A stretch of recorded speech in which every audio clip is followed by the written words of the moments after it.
8h50, já de volta aqui com o TV Mar News e a gente dá uma conferida como é que está o trânsito aqui na nossa capital. Vamos ver então nas nossas câmeras de trânsito, mostrando aí para vocês, olha só, trânsito flui bem, né? Tá bem intenso, mas em diversos pontos aqui da nossa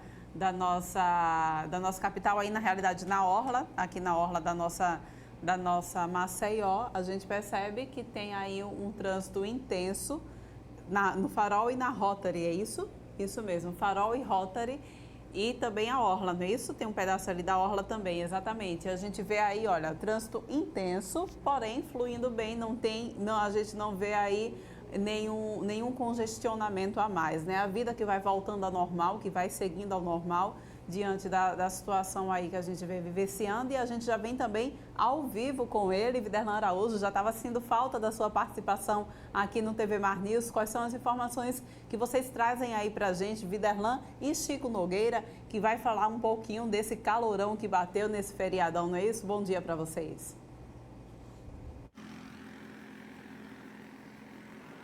Bom dia para você, minha querida Paulane Santos. Ótimo retorno à programação da TV Mar Canal 525. Nós também estávamos com saudades, tá certo? E como você está de volta, nada melhor do que trazer esse belo cenário depois do feriadão, nas piscinas naturais. Maré pela manhã de hoje marcando 0,3. Isso vai até às 11 da manhã, quando depois o fluxo volta à sua normalidade, com a maré enchendo. Naturalmente, de maré seca, é normal que as pessoas elas busquem esse ponto onde nós nos encontramos aqui na Avenida Silvio Viana, trecho importante também aqui da capital Maceió, que liga os bairros de Pajuçara, Ponta Verde, ou melhor, divide exatamente esses dois pontos que são considerados de área nobre da capital alagoana. E naturalmente esse trecho aqui onde nós nos encontramos é um trecho bastante concorrido, um trecho muito procurado também para as pessoas que voltam a essa normalidade. Você falava agora o retorno, né, à normalidade, esse novo normal, e as pessoas voltando também depois do feriadão a praticar seus exercícios físicos. Muitos maceioenses não deixaram a capital alagoana durante o feriado, mas durante a semana, quando começa exatamente essa normalidade, né, quando vai voltando à rotina, as pessoas elas buscam esses horários para poder praticar exatamente suas atividades físicas, e esse é um dos trechos mais importantes. Em vários horários do dia, temos aqui horários de 6 até as 10 da manhã, com alto fluxo de pessoas fazendo sua caminhada, dando aquele chamado trotezinho, aquela corrida. Temos também depois das 3 da tarde até aproximadamente 9 da noite, em um ritmo só, com muitas pessoas, centenas de maceioenses utilizando esse espaço. Eu no Totem, eu amo Maceió, que é um referencial aqui de um ponto importante da capital alagoana, que traz também da área nobre um ponto de lazer para todos os maceioenses. Nesse momento, quando nós chegávamos aqui ao local, uma coisa nos chamou a atenção, tá, Porlane? Maré seca e naturalmente o sargaço ele fica exposto aqui na região litorânea, principalmente nesse trecho onde nós nos encontramos. E o pessoal ali da prefeitura, o pessoal também que tem dado apoio à construção do marco referencial, que está sendo tão aguardado, né? Essa entrega do marco referencial, também acaba sendo muito importante o trabalho de recolhimento desse sargaço. E tem uma máquina trabalhando ali para poder fazer exatamente essa limpeza nessa área urbana, para deixar pelo menos melhor apresentável esse visual, essa imagem, né, que é um cartão postal aqui de Maceió, ali onde ficava o antigo Alagoinhas. Agora está sendo construído o marco referencial, então está sendo retirada essa areia para poder ser transportada exatamente para o marco referencial, e alguns sargaços também já têm ficado expostos aqui, pelo menos no início desta terça-feira, uma terça-feira com cara de segunda, porque nós estamos falando de um início de semana, né, depois do feriadão, que iniciou no sábado, mas teve ontem um dia de Nossa Senhora Aparecida, que acabou também imprensando, né, engolindo, na verdade, um dia da semana, e agora nós vamos ter uma semana mais curta. Pessoal também que gosta de praticar ali esportes individuais, pessoal do stand-up, com maré seca, pedra virada logo lá na frente, então acaba sendo também um destino das pessoas que gostam realmente de praticar os esportes indoor, né, esportes individuais, para poder realizar exatamente esse seu contato, envolvimento com a natureza e movimentar o corpo. Não deixa de ser uma bela alternativa também, né, para as pessoas que praticam o esporte quando a maré está exatamente desse jeito. A Avenida Silvio Viana, ela tem também pontos de congestionamento, por Orlando Santos, como nós estamos mostrando. Mas nesse horário da manhã, não existe o fluxo de veículos intenso, porque a maioria dos veículos eles vão pela parte central de Maceió para o destino exatamente da região, não só do centro da capital alagoana, como da parte alta. Mas à noite, o trânsito aqui também tende a ficar intenso, principalmente para as pessoas que usam essa Avenida Silvio Viana como uma via alternativa. O Chico Nogueira só vai mostrar rapidamente a imagem. Nós já passamos, inclusive, na câmara de circuito interno da SMTT essa situação, mas está aí. Trânsito fluindo normalmente aqui na Avenida Silvio Viana, nos dois sentidos. Pessoas aqui utilizando esse espaço, o calçadão da orla de Pajuçara a Ponta Verde para realizar as suas atividades diárias e, naturalmente, esse trabalho acaba sendo também um trabalho de rotina que nós da TV Mais estamos aqui mostrando para os nossos telespectadores. Eu estou ao lado do repórter cinematográfico Francisco Nogueira. Vamos dar um mergulho lá? Dar um mergulho na piscina natural, Chico? Bora. Segue você, Orlando Santos, com esse belíssimo cenário aqui, meu irmão. Onde a galera vem passar férias, onde nós moramos, hein, Orlando? Que beleza. É isso aí. É com você, no comando do TV Mar News. Até já. Que beleza, hein, Viderlan? Ainda bem que você não me chamou, hein? Olha só, a gente vai agora para o nosso quadro Penal News, já na companhia aqui do advogado criminalista Bruno Calado, que hoje vai falar para a gente sobre os impactos dessa pandemia exatamente na seara criminal, né, Bruno? Bom dia para você. Isso, bom dia, Paulane, bom dia a todos os telespectadores da TV Mar. Prazer mais uma vez estar aqui com todos vocês. Então, quais são os principais impactos que essa pandemia causou na seara criminal? Isso. A pandemia ainda traz, muito embora não tenha acabado ainda por completo, mas já traz sérios impactos na advocacia e em específico na advocacia criminal. Então, essas semanas passadas, semana de marcações de audiências, etc., então, essas inovações trazem impactos muito grandes na advocacia criminal. Eu trago o exemplo da marcação de, hoje em dia, o que está sendo marcado são audiências virtuais, audiências telepresenciais. A gente sabe que na advocacia criminal, muito embora em todas as áreas necessite de um poder de persuasão, de um poder de oratória, de retórica muito grande, na advocacia criminal isso ainda é mais severo ainda. A gente deve ter esse poder de persuasão mais fortalecido ainda, porque nós lidamos com alguém que tem o seu segundo maior bem jurídico ali, iminente, um perigo iminente, que é a liberdade. Primeiro a vida e o segundo a liberdade. Então, muitas vezes tem processos, Paulane, que nós escutamos 8, 10, 15 testemunhas e aí de forma virtual fica muito comprometida essa oitiva. A gente sabe que testemunha é prova fundamental no processo. Então, quem vai dizer, quem vai assegurar que uma testemunha por trás de uma câmera está ali, não tem alguém apontando uma arma por trás da câmera e dizendo, olha, se você de repente falar isso, se você narrar a situação como ela de fato foi, eu aqui mato a sua mãe, eu mato você, eu mato a sua filha. Então, compromete demais o processo e a gente está tendo grandes dificuldades com relação a isso.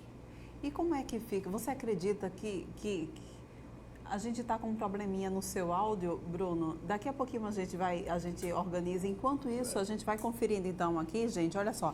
Mais uma eleição e mais uma vez a Justiça Eleitoral recebe denúncias de compra de votos com distribuição de cestas básicas. Será que nesta eleição a gente vai ver de fato algo novo? A gente vai ver agora na análise de Arnaldo Ferreira. As investigações da Justiça Eleitoral, os processos que estão em andamento, mostram que pouca coisa mudou no Brasil no século XXI. As práticas são velhas. Compra de voto, distribuição de cesta básica, mapeamento dos eleitores. Não tem cabimento mais uma coisa dessa, gente. E isso nos 102 municípios.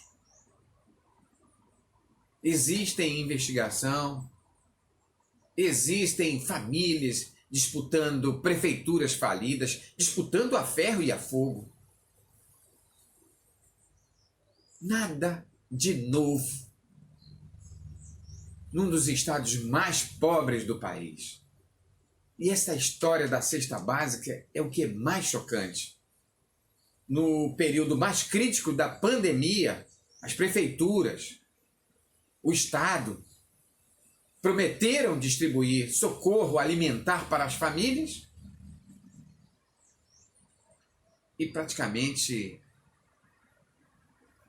fizeram alguma coisa esporadicamente. Chega as eleições, aparecem as cestas básicas. 2.200.000 eleitores. Não é possível que vocês não estão prestando atenção no que está acontecendo. A mudança? Esperar deles? Se você não fizer, vai continuar. Em 2022, nós teremos eleições gerais para presidente da República, governador, senador, deputados federais e estaduais.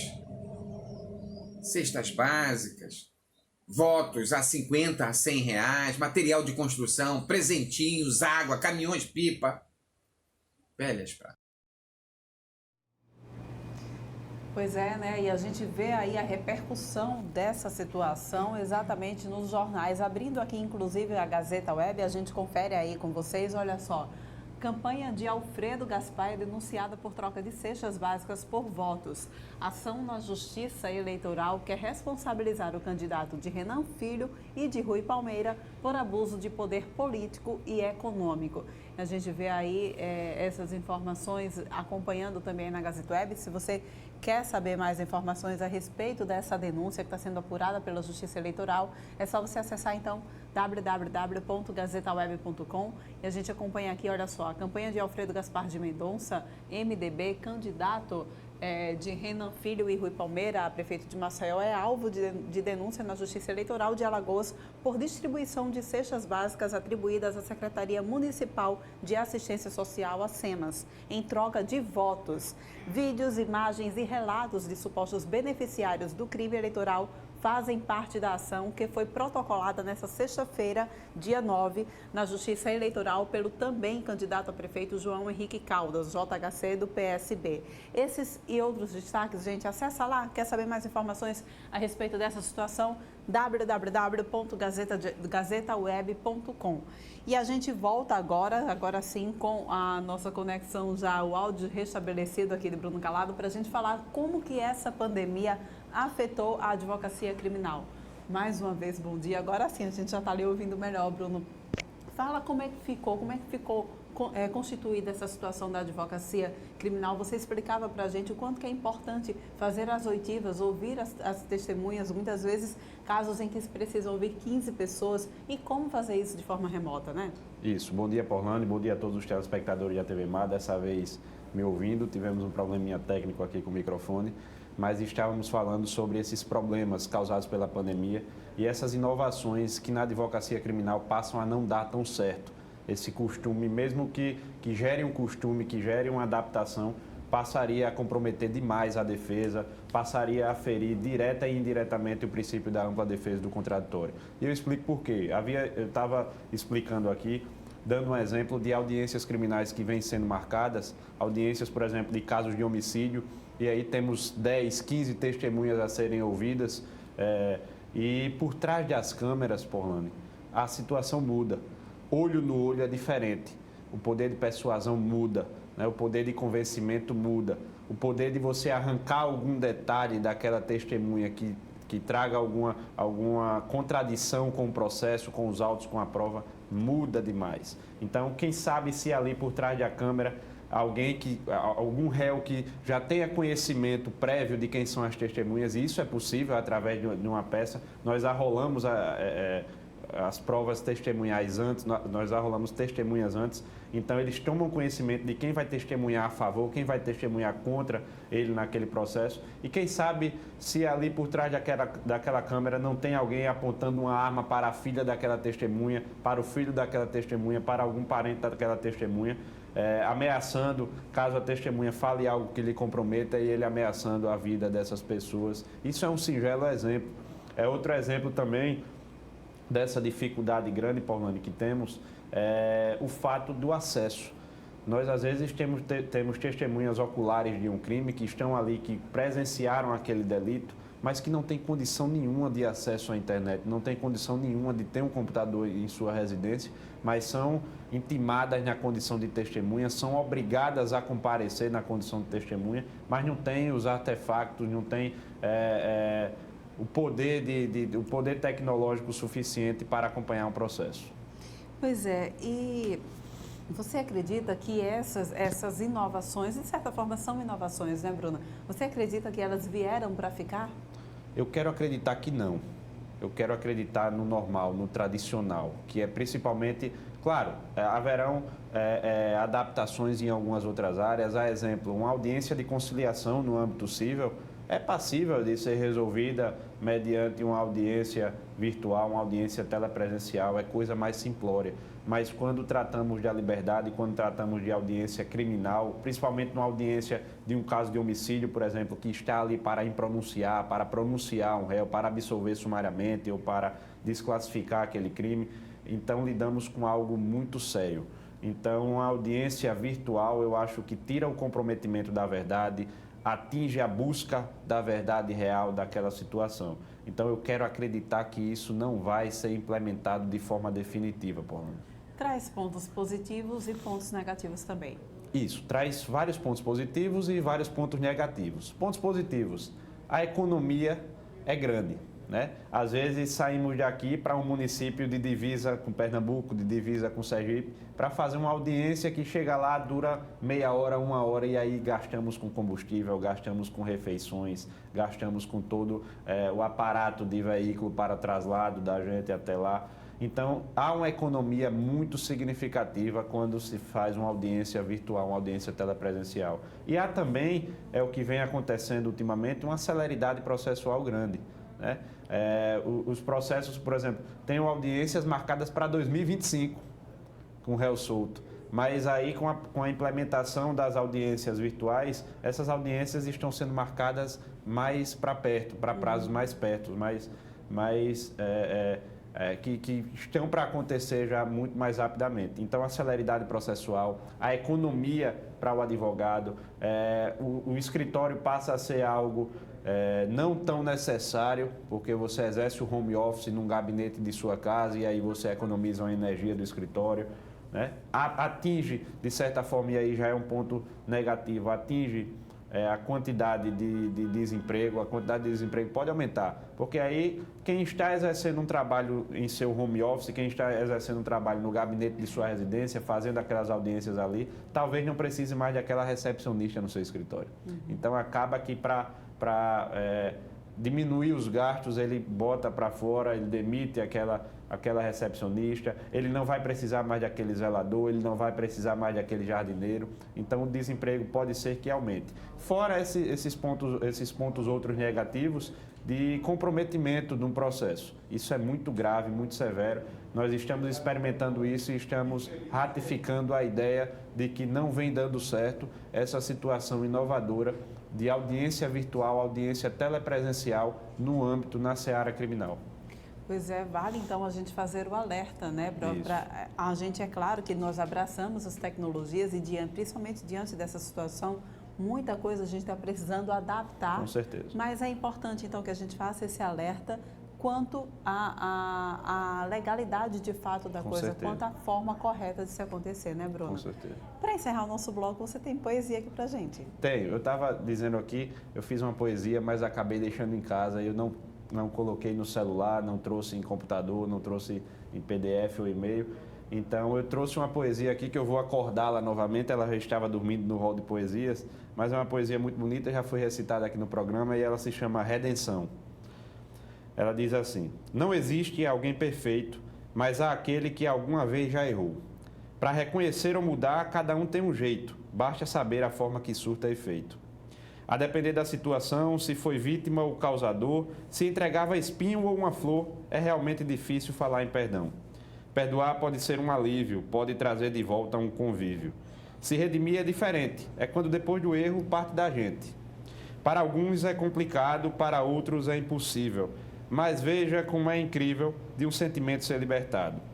Palavra forte e de boa pronúncia só é eficaz quando há renúncia. Cada caso gera uma sensação. Sabe o que é isso? Tem por nome redenção. Muito bem, parabéns mais uma vez, Obrigado, me recordo Paula. dessa.